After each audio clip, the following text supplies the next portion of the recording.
So a topic or a conversation that I was having with an up and coming sales pro recently was around how the high ticket space, if you view it through the right lens, is essentially a paid apprenticeship to entrepreneurship. And there are a couple of different ways that you can go. So one, you can be hyper focused on how do I become a closer? How do I make 20, 30K a month as a closer? That's all I want to do, which is cool, but you're missing all of the good things that are happening around you. So all of the things that you can learn and all of the things that you can apply in life. Yep. Yeah. Was he aware of said apprenticeship when you were speaking to him, or did you make him aware of that? He was doing the right things, but wasn't aware of where things were going. So he was talking about potentially going equity partnership with some of these companies in the coming years, as well as making a good amount now. But then the conversation transitioned pretty quickly to what do you need to be doing right now for you to be in a position, or what skills would you need to bring to the table to be equity partner in any of these companies? Yeah. Look, as is always the case, it all comes down to, who do you want to become and how do you want to live your life and what's important to you. So you can view it as an apprenticeship, and if you can generate your own lead and then turn that interest into a paying client and then fill that. There's a lot of selling roles, most if not all of that. Most of that translates into entrepreneurship. Yeah, there's some gaps, but you've got the core and what can be the hardest part for a lot of people, which is, finding clients and then getting money from them and making them happy. So, you and I view it as that mechanism. A lot of people don't, which is fine. There's nothing wrong with selling for somebody else for the rest of your life and taking a 10% clip, or getting a nice 100K salary and with bonuses make 200K. You don't have to worry about anything on the weekends and all that sort of stuff. It all comes back to who you want to be and how you want to live your life. When I are attracted to the entrepreneurship side, but a lot of people aren't. So where did this guy's thoughts go? Like, did he want to go in that direction, or was he not attracted to that? He wants to make good money now, but he doesn't want to be doing that forever. And the question then became, what was more consistent? What was something that he's going to be able to replicate over time? And yep, all good and well, there is the opportunity for him to make, 300-400 per year doing what he does now. And he switched on, and I said to him, why would you pursue something that's potentially 250 to 300 as opposed to something that's 300 to 400? And he just said, what's more consistent?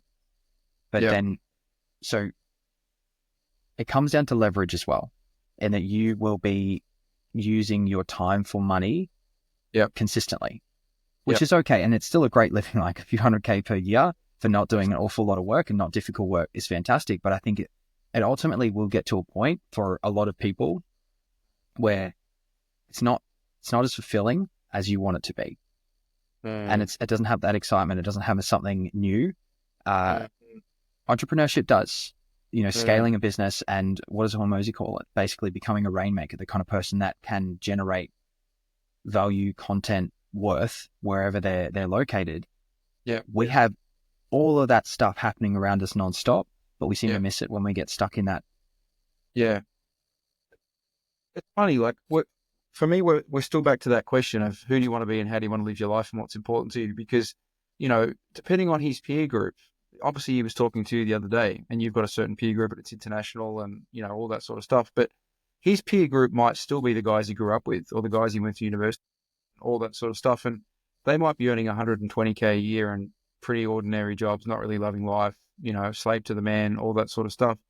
He's earning 250, 300 and he's already, made it on every metric that he probably had growing up and on every metric that his friendship circle has. He's already made it. There's nothing wrong with that. Like earning 300, and still having your weekends and after 5 p.m. and, all that. That's a pretty good deal for most people. And not everybody's cut out for entrepreneurship either. And that's a good thing because entrepreneurs need people to work for them. So for me, it would just be a conversation about, is he even aware of this other world that exists? Because that's often the case. I mean, we don't know what we don't know. And like, I didn't know about entrepreneurship when I grew up. I shared with you on your podcast a little while ago the genesis of my awakening of entrepreneurship, which was meeting the father-in-law of a good friend of mine in Fiji. Until then, I didn't really know about it because I wasn't exposed to it. None of my peers were it. Fathers of my peers were it. I just wasn't exposed to it. And when I saw that other world, like everything changed. But A, he might not be aware of this world and let alone have seen it. Or B, he might be really content with, like, things are already as good as it gets. So it's an interesting conversation. He's ambitious and things are definitely not as good as it would get. But Yep. then the conversation that I think we can have, and I'll be interested to get your thoughts on that, is what are the skills that you see high ticket salespeople, remote salespeople surrounded with daily, Yep. that they can take note and actively apply at basically lifting the tide of their skills Yep. across the board as opposed to just sales? Yeah, that's a big question. That's a really big question. I think one of the things is imagination, and a sense of wonder and curiosity. And that manifests itself by not like a classic employee trait, and there's exceptions, but a classic employee trait is being told what to do and how to do it and when to do it and, all that. That's oversimplifying it, I know. But if you're going to go down the entrepreneurial route, you've obviously got to go way outside of that. You've got to create things from nothing, or you've got to pivot and evolve things from something they are to something better or more useful or more adapted or whatever it is. That obviously requires a certain degree of imagination, a certain degree of flexibility in your thoughts and actions, an openness, a curiosity, a humility, because you might get it wrong 8 times and it's number 9 where it comes together. And if you didn't have humility, you gave up after the first time because you're a guy that always gets it your own way and he didn't this time. So, this must be a bad thing. But they will be the start points. The people that I see do the best in this space, they have that. They have those characteristics. Those characteristics can be developed, of course, but seems to be there as a start point. What are your thoughts? What do you see? I think if we do an overarching skill before we get into the nitty gritty, I think there is a comfort in the mayhem, because when you're doing anything entrepreneurial, you're not going to have a lead show up on your calendar. It's just not going to happen. And when you're scaling anything, you're not just thinking about how do I make this sale? It's how do I go about deciding on a name? How do I go about formulating this company? Who do I have in my network that I can go to that will help with these things? And then there's that being being comfortable in not knowing what's going to happen and actually enjoying that. And I used to not be that guy. You know this. I used to be, I would like predictability a lot more, whereas now I love the mayhem. I love not knowing which way it's going to go, having 50 things on my plate and doing a lot of different things that people even doing one of them would be overwhelming. But if you kind of stack that up over time, I had to, for the first time ever, decide on a company name. I had to find a good accountant. I had to figure out how to build a website, how to create copy on the website, how to backtrack that to what the market actually wants. Those, even just as a start level, you have to do those the first time for the next time and the next time and the next time to be just something that you do. That's everywhere here. What helped you change? Like, if you want to share your story, like what were the pivotal moments that took you from not seeing that or not wanting that or not being drawn to that to all of a sudden, you're stepping into that world and you're testing it out and you're obviously liking what you see because you wouldn't have evolved beyond that if you didn't. Do you want to share some insights into what that looked and felt like from your end? That's a question I've been toying with a lot lately. And the only expression that I can use to explain it is just the lull of momentum. So, and the only way that it makes sense to me, in a car, when you accelerate, as you're accelerating, you feel it. You're like, I'm definitely accelerating here. I'm moving forward. But then once you get up to 60 miles an hour, you hit cruise control. You're not accelerating or decelerating. Even though you're carrying a lot of momentum, you don't feel like you're moving forwards. Yep. I found that I got to a point with closing in particular where it was ticking all of the boxes. I was doing well. I was having fun, but it became really predictable. And I realized it's not actually earning money that makes me happy. Now, it doesn't make me happy. Don't get me wrong. I don't want the money to stop. But it's not the earning of the money that's the enjoyable part. It's the learning the new skills, the becoming a bigger and better version of myself, doing things that I originally found uncomfortable, but also solving problems. And then what's the next iteration on that? And then you were a big motivator for that. The reason I started doing content, it was, all right, I'm going to start doing some content. And the goal was to get into bigger and better accounts. And obviously it morphed into a much, much different, much bigger beast. Yep. But then on the back of that, the courses, the newsletters, the content, all of that sort of stuff, I had to learn all of these different things, but it was just the next logical step along the way. And it was because I didn't get stuck in, I'm going to keep this one closing job because it's good. It's what else is out there? What's right in front of me? Mm-hmm. Was the what else is out there from a curiosity point of view, or from a desire point of view, or a yearning point of view, or satisfaction with the present? So let's look at some alternatives for a future. Like where does that come from? It's looking forwards. Will I still want to be doing just inbound close calls in 5 years from now? I won't complain if that's the case, but it wasn't that exciting.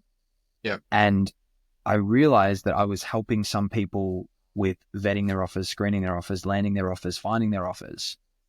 I realized that I enjoyed that a lot more. And that was that level of fulfillment and fun. And even one-to-ones, I was saying this to a guy on a one-to-one this morning, that feeling you get from helping someone else is so much better than closing 20 sales. Yep. So it was that chasing of fulfillment that ultimately led me down that path. And that still drives me. And having that realization that I like that acceleration in myself and my career is so much more exciting than gaining momentum and then hitting cruise control. Yep. Okay. Yeah. What about you? Which part specifically? Because there's a bit in that. What was the point you realized that you weren't happy with? Status quo is probably not the right word, but the realization that you need to keep accelerating your growth. I would say I'd go back to when I was 18, when I finished high school. I finished high school and got into university, business at University of Melbourne. And I accepted it because I didn't know what else to do. And, finish high school, you apply for university, you get accepted, you go to university. Like, that was pure status quo behavior. But in my heart of hearts, I had no desire to go there. There was nothing pulling me there other than, well, what else am I going to do? I went there and I lasted one term. I unenrolled 3 months in. I quit because I didn't want to be there. I just got my license. I just turned 18. I had money because I'd worked all summer and I had a part-time job that was paying pretty well, and I lived at home still. So I had money, I had a car, I had a license. I was more interested in surfing. So I got to a point where on university days, I would drive out the driveway and drive to university and literally get halfway there and turn around and go the opposite direction, go to the beach and go surfing all day. So like, I already realized what was sort of preordained or what would be status quo typical behavior. It just didn't sit right. But then it took years and years for me to figure out, how to bring it all together on my terms. Probably when you met me is when it was starting to come together. And that was back in 2012, I think, or 13. I think the end of 12, start of 13. That was when it was starting to come together because I was, running my own business, which is really lucrative. I recruited you, as we all know. But that was 15 years later, I was about 30 then, or a little over 30. So, I always knew I didn't want to do status quo. I always knew I didn't want to work for a corporation. I've done it, but I knew it wasn't my end destination. So for me, I was skill stacking. I was experience stacking. I was learning. I was trying things. I was failing. I was winning. I was figuring out what I was good at, what I didn't like, what I liked, all that sort of stuff. But it really didn't start coming together for me until around about the time I just mentioned, which was 12, 13 years ago, doing gyms with you and with a bunch of other guys. And that sort of parlayed into what we do now online, like verbal skill set. And now, I wouldn't want to do anything else. With the skill set that I have, with the location that I have, being in Guatemala, third world, I can't just go and get a corporate job for a big bank or something like that.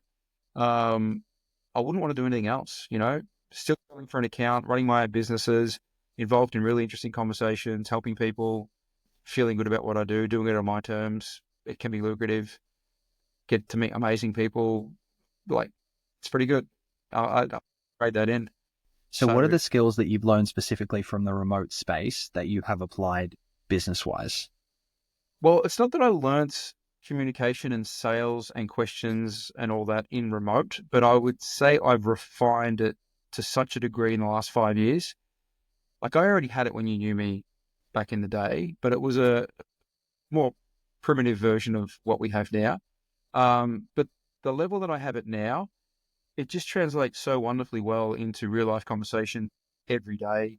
It translates so well into conversations with my entrepreneurial friends here in Guatemala and in Australia. It just opens up pathways to interesting conversations and make people feel really good. They disclose so much. I get so much information all the time. I'm able to influence situations in my favor all the time. That it feels like a superpower at times. So that would be the main thing that has a tangible impact. I know the questions to ask and I know how to ask them. On the back of that, I'm usually able to get what I need. And then what I do with that's another thing, of course. But that's something that I wasn't able to do back in the day. And the difference between being able to do that and not being able to do that is night and day. What about you? So I'll pile onto the sales thing and then we'll add something else. Yeah. So I used to suck at cold calls. Hate it. Just dread, absolute dread, because I was not good at it. Did you cold call before you and I were on that role together 4 years ago when we were cold calling together? Had you done any cold calling before that? Yeah. I was terrible. I was the epitome of everything that we hate in a cold call. Overly friendly, chipper. I would be dialing and I would just, I hope they don't pick up. If they pick up, I would. For our non-Australian viewers, you'll have to explain what chipper means. Chipper, it's just like, overly friendly. Hey, James calling from so-and-so. Yeah, that's it. I was that guy, and it's cringeworthy now, but I hated and avoided cold calls wherever possible because I wasn't good at them. Whereas now, even projects I'm working on at the moment, I can't wait to pick up the call and have a conversation with someone because I understand how to communicate with them. But I think that comes from a lot of the things that I've learned about how to be exactly what the market needs to be. So one thing I've learned massively is don't put out a solution and hope someone buys it.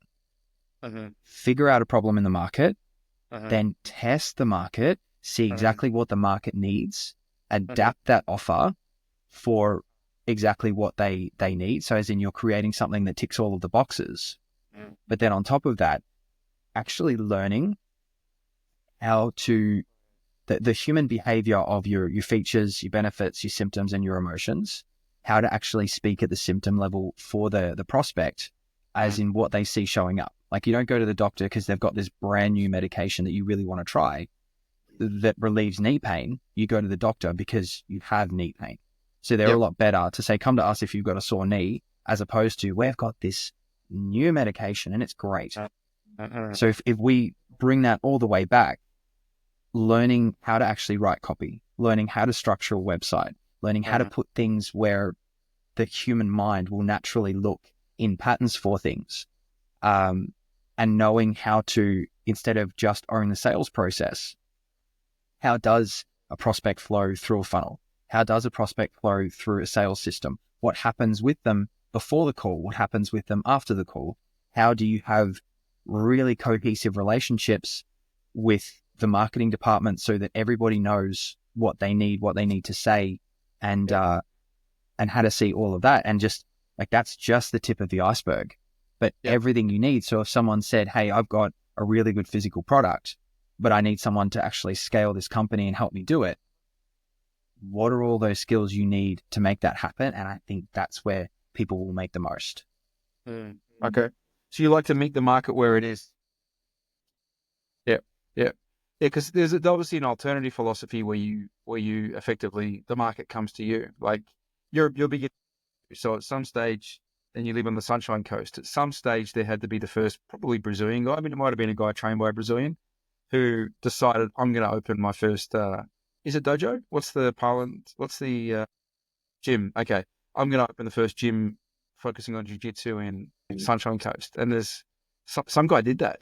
And there's probably a high chance that pretty much nobody, would be a couple of exceptions, pretty much nobody knew what the jiu-jitsu gym was on the Sunshine Coast when that happened. There's an expression I heard recently that answers that really well. And it talks about targeting your market specifically.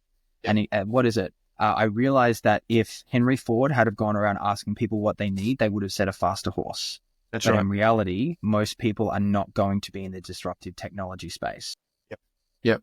Yeah, but I guess in a way it doesn't have to be disruptive technology. It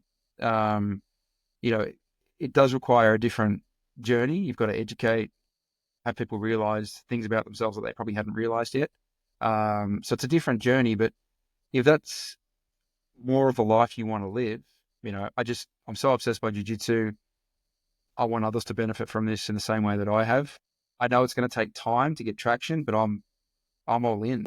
And it's worth the squeeze. If it takes 1 or 2 years, I'm going to fill this gym. And you can fill the gym. It just may take a little bit longer, and it's a bit of a different pathway, but I can see the merits in both approaches. So I get it.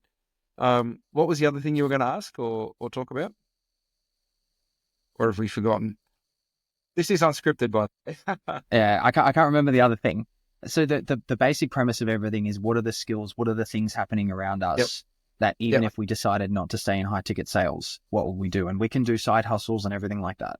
I think you made a good point a minute ago where you talked about, if you're on a sales role, and let's presume that you've got a decent ability and a decent track record, because if you don't, what I'm going to say could be seen as a distraction. What I mean by that is, if you're in a role and you are a really high performer, you've earned the trust and respect of, the offerer owner, sales manager, whoever it is.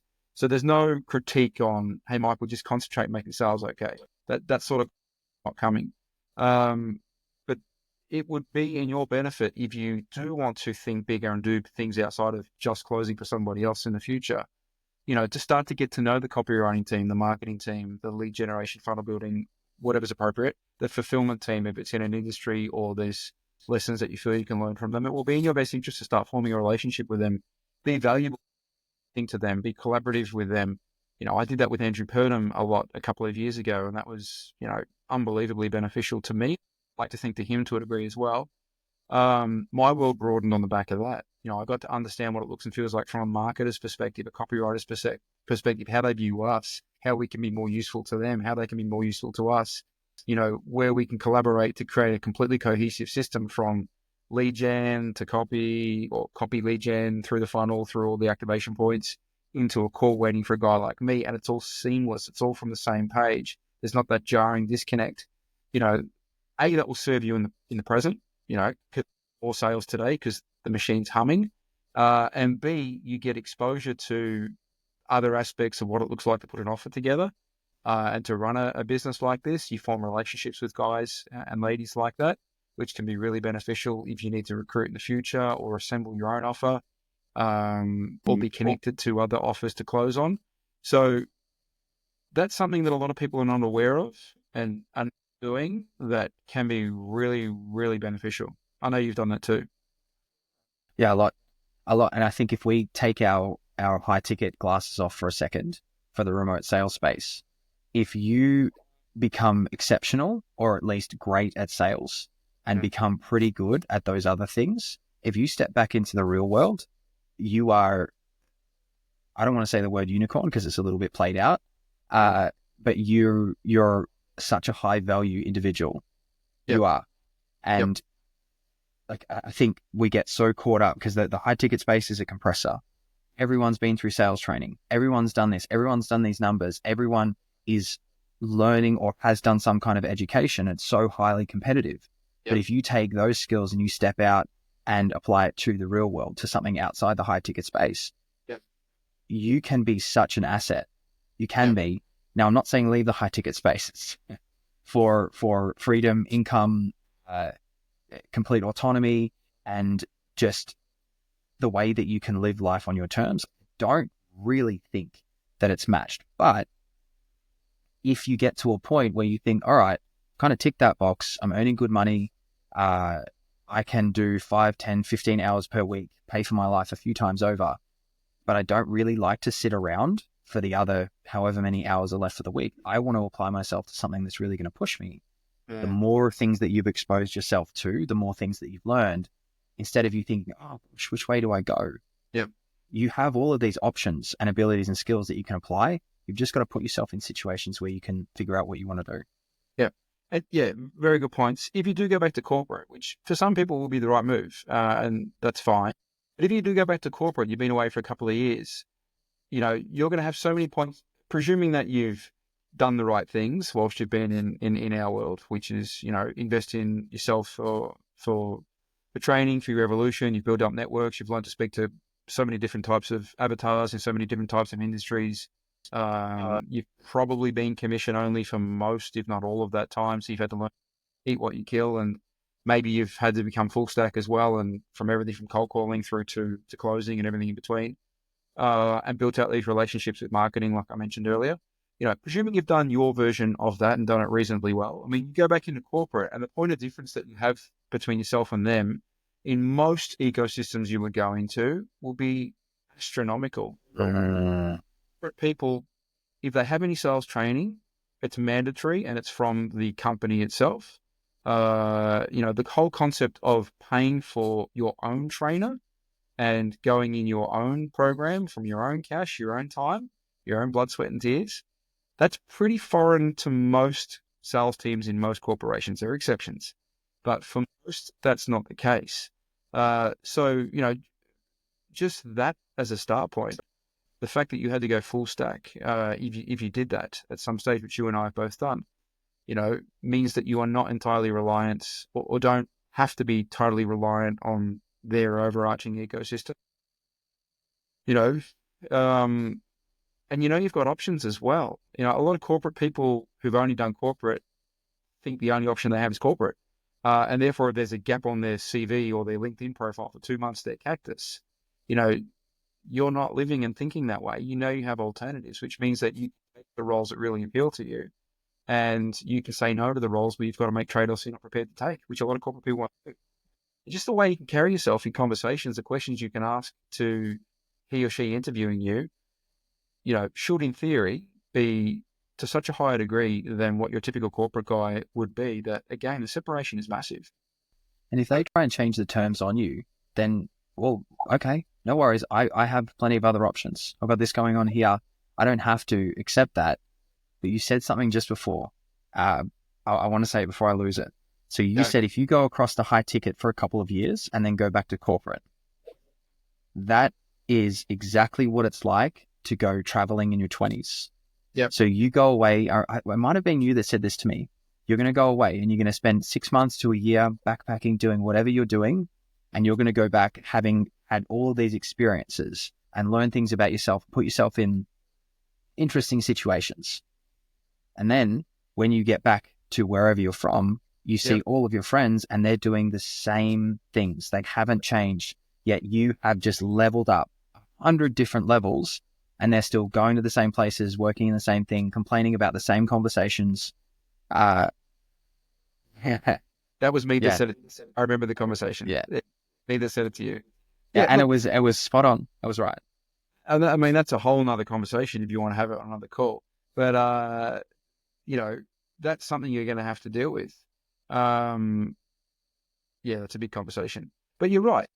You're right. But the thing is, you don't have to come back 2 years later, 3 years later, 4 years later, whatever it is you've been away for. And this is presuming that you've evolved big time during that period of time. You haven't evolved, well, throw out what I'm saying.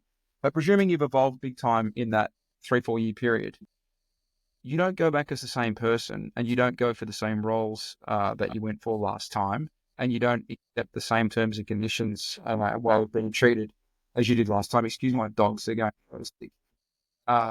these families coming home now. 1 second. Hope you can't hear that. So you're able to attract and negotiate, outcomes that you couldn't attract years and years ago. So you go back into a new world. And that world may be way more receptive to your needs than it was 4 years ago when you had no leverage. Leverage, you had no skill set. You were a good little boy that took what you were given, and now all of a sudden you come back with a new sense of perspective, new skill set, new mindset, new reference points, new way of carrying yourself, new ways of asking questions and responding to their answers, new ways of things don't go your way without blowing up the call and moving it forward and maybe changing the situation. So it's a whole new world. So what's interesting is I think about the version of me that left the corporate world, and to think that that guy might have been competing against who I am now. That's what, a 5-year gap or something like that between when I was in corporate and if I were to go back now.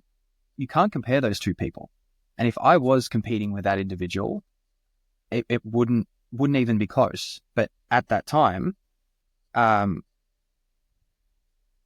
thought that I was phenomenal. I thought I was really good at sales and I was getting really good results. But it's that comparison of spending time in a very turbulent space, learning all of these different skills, being exposed to a bunch of different things and figuring out what I want to do and what I want to learn, put me in such a good position. Yep. Well, you don't know what you don't know. To go full circle in this conversation, we talk about that example we said at the start of the call with a guy earning 250K, 300K. At that point in time, working for somebody else, at that point in time, when his reference points are the guys he grew up with, guys he went to university with, and they're all earning 100K, and, he's the guy in the group that earns double or triple that. Based on his reference points, because he doesn't know what he doesn't know about guys, and there's guys above you and I, like way above us, above them as well. He doesn't know about that. And you and I had our periods of our life where we didn't know what we didn't know. I mean, we still don't know about lots of things. But in terms of the context of this conversation, so embrace that. And this is still rooms with guys that are 25 iterations ahead of where we are. And that excites me that there are people out there like that are just going to make me feel like a complete fool. Well, the account I sell for, Peter Diamantis' account, like when I step into that world, like I'm the smallest fish in there. Maybe sometimes there's maybe some people at my level, but pretty much I'm the smallest fish. And then within that pond, there's levels as well. You've got your 8-figure entrepreneurs, you've got your billionaires, you've got your multi-billionaires, you've got, the richest person in India, like the 5th richest person in India, just to pick a random number. There's levels everywhere. So I guess something to be beneficial to guys and ladies coming up is to embrace that and don't be intimidated or feel unworthy of being there. There's so much you can learn from those sorts of people, but you got to keep your ego in check. Like you can't, some may disagree with this, but you can't necessarily go and carry yourself as an equal in those conversations. You just can't. But you can observe, you can listen, you can, where appropriate, contribute or add value or support. But, use that as inspiration. That's how I look at it. When I go into Peter's world, I go there looking for inspiration. I go there being very aware that these people are further ahead than I am on the journey. They're more successful, they're older, they're wealthier, they're smarter, they're this, they're that. I don't turn that into a negative and make myself feel worthless on the back of that. Like, why aren't I as rich as they are? Or, I don't create some sort of narrative like that because that won't serve me. That'll take me to a bad place. I go the opposite. I think we'll cover this in a future one. Yeah. I think we got this topic's a good one. I was actually speaking about it yesterday, and the question was, how do I go about holding myself as an equal when I'm trying to connect with all of these people? You don't necessarily have to try and position yourself as an equal. Well, yeah, who says you have to? Artists. I mean, who says let's do this on a future one. This is a hell of a topic, how to connect with people that are above you, further along than you. Sure. Well, I think we'll do that on the next one. I'd like to think I've become an expert in that, in the sense that, because for 3 years while I've sold on Peter's account, I've got onto pretty much every single call, being lower status, sometimes less famous, sometimes they're famous. I mean, the founder of Lululemon, I can say that because we publicly use his name, but there's other really famous people in the group as well. I know you like your Lululemon. So this is a Lulu shirt as well. I can't go back. Should get a sponsorship for this unscripted show. But I could take you right now and show you how much Lululemon stuff I have. It's quality. It fits. I'll be seeing him again in March this year. My point, and I won't go into details. We'll save it for the next call. But every call I've got on for the last 3 years, on that account, I've had to get in and completely check my ego because it won't serve me on the call. We can go into details on how to do that in the next call. But yeah, I know that world very well. Very well. Let's do that. Let's do that on the next one. But just we'll do a bit of a summary for what we covered. So in the high ticket space, you have the opportunity, you're in a compressor. You have the opportunity to be exposed to all of these different things, such as scaling companies, copy, marketing, language, sales, ads, even networking, connecting with really good people, because at the end of the day, you can't do anything and you're probably going to have to outsource some things. So I know if I were to do VSLs, ads, everything like that, I'm not an expert at that. I understand it, but I know who I would go to. So don't miss everything going on around you. Still try and be excellent at sales. Obviously, that's why you're here. But along the way, learn a lot of different things. Yeah, absolutely. Absolutely. And at some stage, you're going to have to figure out who you want to be and how you want to live your life as well to go sort of well. And it's okay if you don't have the answers today. And it can evolve. What you think it is today, it can be totally different in a couple of months or a couple of years. And that's okay. Yeah. Cool. Good chat. This was enjoyable, and we'll do the other one. We'll do another one next week. That's good. See you then. Cheers.